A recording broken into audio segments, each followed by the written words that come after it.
Marias, meron na naman tayong panibagong produktong susubukan, of course. Kaya nga kayo nandito sa channel ko para ma-update kayo sa latest skincare brands, especially yung mga local at affordable. So, ito ang ating Brilliant Skin. I-unbox natin siya. Technically, unbox kasi box siya. So, I will start using this for about a couple of days from now kasi I just finished using a skincare na rejuvenating. So, ngayon, it's perfect kasi this one is a maintenance set. So, it's a hydrating maintenance set base sa pangalan kasi nga Advanced Moisturizing and Hydrating Kit.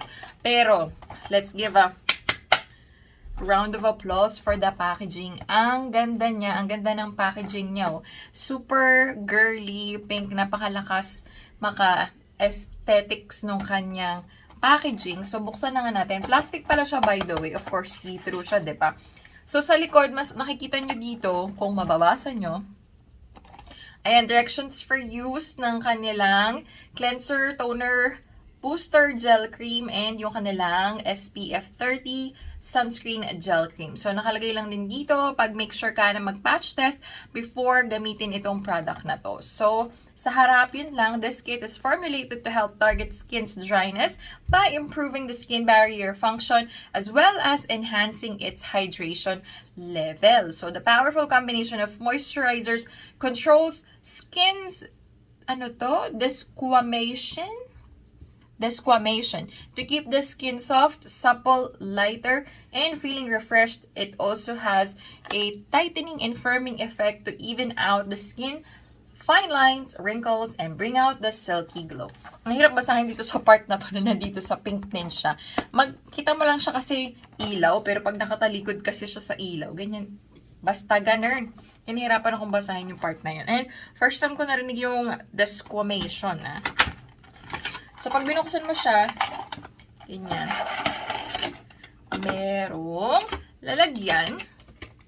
Ang laki ng toner niya. Parang ang laki ng toner, Yes, 120 ml yung toner. Amp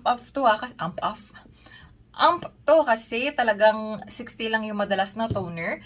And then, ang ganda rin ng lalagyan ng kanilang mga cream, Talaga namang pina-level up na tong si Brilliant Skin. Although, hindi ko pa talaga natatry si Brilliant Skin before, except sa kanilang sunscreen and tinted sunscreen. So, first time tayo mag-try ng skincare from them. And nakalagay dito, wow, meron silang Diamond Seal Kineme. Ayan, taray. Ang ganda talaga ng itsura niya. Pati yung sunscreen na nakasulat, easy to identify which is sunscreen and night cream. And then, yung sabon, ilang ml tong kanilang sabon? Tignan natin. Malaki. Dax Besh. Oh, laki. And this is 135 grams. And ang ganda ng labeling ng packaging. Lahat as in 10 out of 5. Promise. Nakalagay lahat ng ingredients. Nakalagay yung how to use, yung manufacturing date, and expiration date. Lahat. As in, bonggang-bongga yung kanyang labeling and packaging. Kudos sa nakapag-design nitong skincare na to. Talagang ang ganda ng kanyang packaging. Tingnan mo naman to, lakas pwedeng isabayan doon sa mga Korean brand ng packaging. Yun lang yung masasabi ko so far. So, I'll see you guys in the coming days when I start using them. Pinakita ko lang kasi mamaya makalimutan kong mag-unbox, gamitin ko na siya. Makalimutan kong sabihin kung meron bang seal, walang seal. Ito walang seal, in fairness. Ay, may stopper pero walang seal. Okay, walang seal siya na plastic or tape. Itong dalawa, meron siyang walang plastic tape, plastic tape. Walang plastic seal, sticker seal lang. And yung sabon, of course, sealed yan. Alright, so I'll see you guys after a few days. Hey guys, so this will be the first time that we are going to use the Brilliant Skin Advanced Hydrating set. So, I already used the soap. So far, wala naman ako naging problema sa soap. Gentle naman siya and okay lang naman yung na-experience ko. Nothing fancy, nothing na kailangan ko kayong i-advise. Normal soap lang yung dating niya sa akin. Now, this is the toner. I will just put it on a cotton pad. So, again, wala siyang seal, pero meron siyang stopper. Merong stopper dito. Ayan. So, Lagi lang tayo sa bulak. 1, 2, 3, 4, 5, 6, 7, 8, 9, 10. And I really love the fact that this is 120 ml kasi ako mismo, matoner ako na tao. So, ayan. Punas lang tayo. Wala namang very specific na paggamit ng toner dito kasi it's hydrating. So, pwede siya all over the face. Yun nga lang, huwag masyadong, malapit sa mata, sa ilalim ng mata kasi super sensitive yung balat natin doon. Manipis. Okay. Now we're done. Since it's nighttime skincare routine, we'll proceed with the night cream. Again, meron siyang sticker seal. Ayan. Diba? Oh, meron siyang spatula. Okay. Mukhang pink yata siya. Nakikita ko na from here. Yeah. Or peach. Kakulay ng buhok ko. Ayan. Ba't parang ang unti niya? Ang unti ba niya o yung lalagyan niya ay malaki? Kasi ito lang yung takip po. Anyways, huwag tayo masyadong reklamador. So, gamitin ko lang muna itong nasa takip. And yun yung i-apply natin sa face. And now, we'll use the spatula. This much. And sa other side. Pwede na yan. Takpan lang ulit natin. Medyo disappointed ako dun. Oh, no. Tama lang yun kasi malalim to. So, kailangan talaga ng space para dito. Okay. Pero hindi pa rin siya puno. So, apply lang. Diyan lang talaga siya. Salamin ako dito.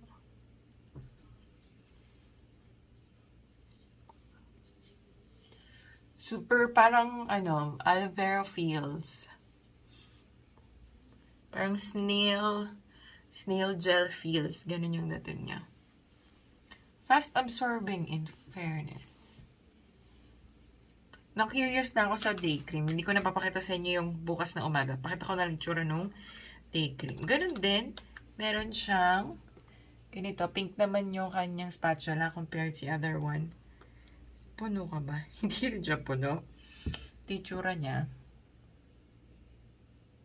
And this one. Pero super ganda talaga ng itsura niya. Ang bango ha. In fairness, yung toner may konting scent. May very, very mild scent. And yung night cream meron din. Ay, absorb na oh. Chika pa more. Absorb na yung ating cream. Or gel pala. Gel. So, that's it for the nighttime skincare routine. I'll see you guys in the coming days. Hey Marias! This is day 2 ng paggamit natin ng Brilliant Skin Hydrating Kit. And this is how my face looks like. Makinis na siya, but I'm not seeing so much glow as of the moment. Ayan, I'm about to film, kaya naka-eyelashes ako, eyebrow, and lip tint. Pero I have nothing on my face except the skincare na right now. Magme-makeup pa lang ako, kaya pinakita ko na sa inyo. So, ayan. Medyo glowing na siya ng konti, pero hindi pa siya super talagang glass skin effect. So, again, this is day 2, and I'll see you guys tomorrow. Hey guys, pasensya na sa chicken. This is day 5 ng paggamit natin ng Brilliant Skin Advanced Moisturizing and Hydrating Kit. And as early as 5 days, kita nyo na agad talaga. At saka may brightening effect din siya. I don't know if it's the cream or whatever, but this is how my skin looks like on day 5. 5 days pa lang yan, ha? See? Meron lang akong lip tint.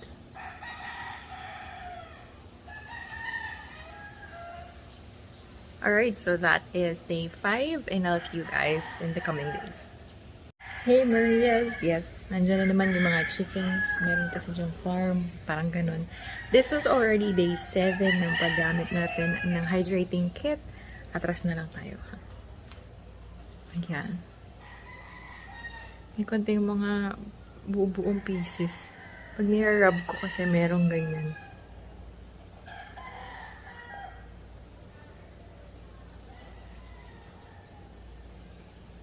Hindi siya maiwasan, may mga ganyang konti.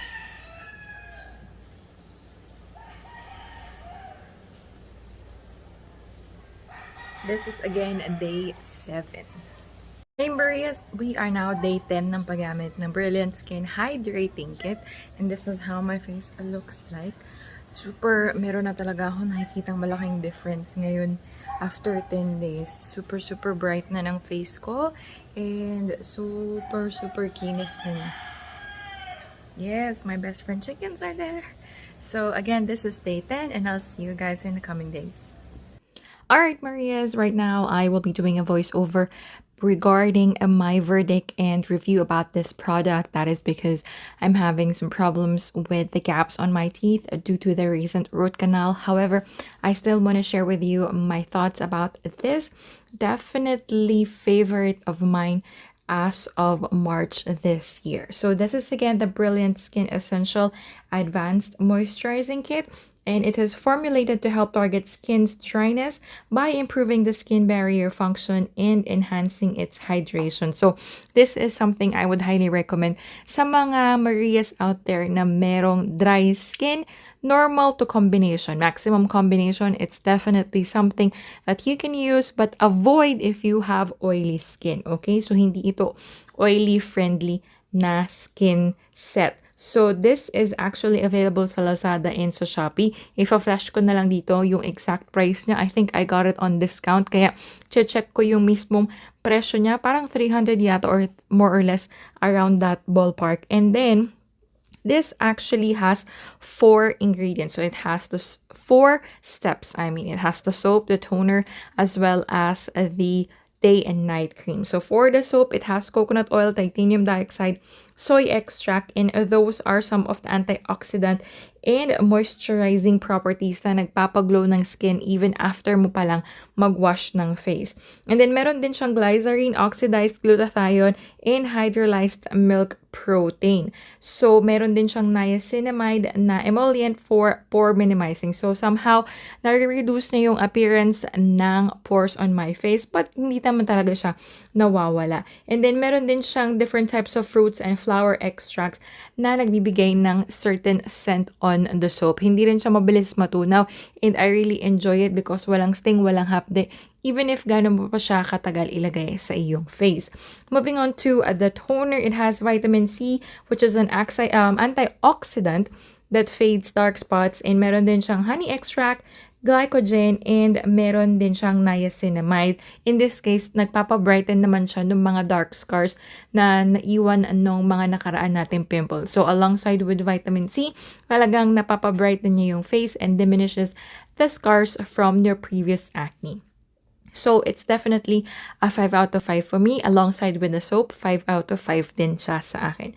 For the day cream, sobrang love na love ko to. Mas nauna yata tong naubos kesa sa night cream kasi malakas talaga akong gumamit ng day cream lalo na kapag merong SPF. You really have to reapply every 3 to 4 hours kung meron kang fair skin kagaya ko, and approximately 6 to 8 hours if you have morena or deeper skin tone. So basically yung kanilang day cream ay merong aloe vera in wild strawberry extract, as well as meron din siyang titanium dioxide with SPF of 30. Kaya sobrang gandang-ganda ako dito. Medyo similar siya dun sa kanilang sachet na na-review ko na before. So it's definitely a 5 out of 5 for me. Now, for the night cream, it has glycerin also, and as well as hyaluronate or sodium hyaluronate na alam naman natin talagang nakakapag-moisturize ng ating skin dahil ang ginagawa niya is minimake sure niya na nare-restore niya yung moisture sa ating balat. Kaya it's best to be applied sa nighttime kung saan talagang nag-rest na yung ating skin.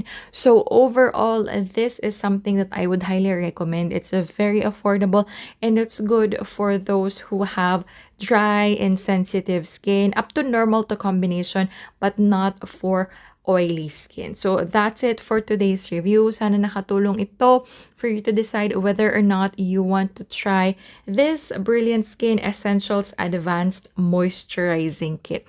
So ilalagay ko na lang yung mga details niya down sa description box below para kayo na lang yung mag-check lalo na kung ano yung mga options nyo when it comes to the seller. Pwedeng sa Shopee, pwede rin naman sa Facebook, or kaya naman sa Lazada. So basically, this is not a rejuvenating set. This is a maintenance set. So, pwede nyo siyang gamitin all throughout unless meron kayong mga gustong subukan. And with this one, it's easy to inject other skincare na kailangan nyong ilagay. Halimbawa, may mga serum pa kayo or meron pa kayong mga additional na skincare na ginagawa like mask and so on.